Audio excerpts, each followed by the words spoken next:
តាក្នុងឆ្នាំ2023ជាមួយនឹងក្រុមការងារកន្លែងចាស់របស់ខ្ញុំអញ្ចឹងណាហើយក្នុងការទៅនេះគឺយើងមានគ្នាខ្ទង់ដូចជា7ទៅ8នាក់ដែរដែលក្នុងនោះមានជាជនជាតិដូចជាឥណ្ឌាមានហ្វីលីពីនមានចិនហើយចិនក៏ជាមេរបស់ខ្ញុំហើយនឹងជនជាតិខ្មែរយើងម្នាក់អញ្ចឹងណា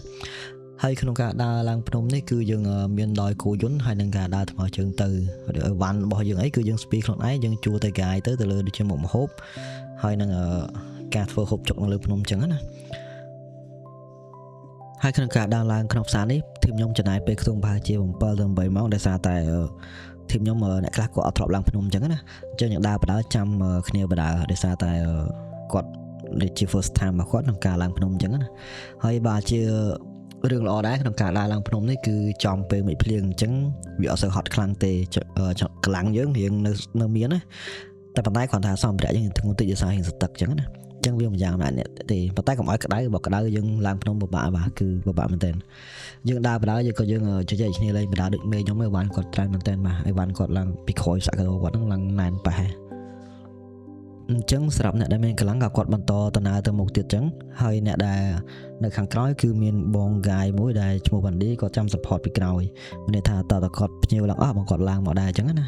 ហើយនេះបាទគឺជនជាតិឥណ្ឌានេះហើយគាត់រៀង complain ជាងគេបាទអត់ស្ងាត់ទេបាទគឺបានគាត់ហ្នឹងហើយនិយាយឲ្យសោចរហូតមកតាំងពី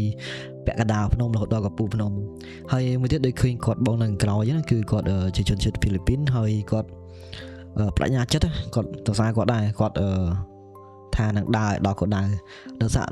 បងឥណ្ឌាហ្នឹងគាត់ថាចេះអីបើអត់កាត់ទេជិះម៉ូតូទៅហើយពេលណាថាអីទេអញ្ចឹងណាប៉ុន្តែគាត់ថាអត់ទេគាត់ត្រូវ challenge ខ្លួនឯងឲ្យទៅដល់គោកដៅនៅលើក្នុងផ្សារហ្នឹងអញ្ចឹងណាទីពលគឺគាត់ធ្វើបានមែនបងប្អូនតែគាត់ថារៀងហត់តិចBut if you need the service right now, if you have money, that doesn't work. No one comes. They might be here.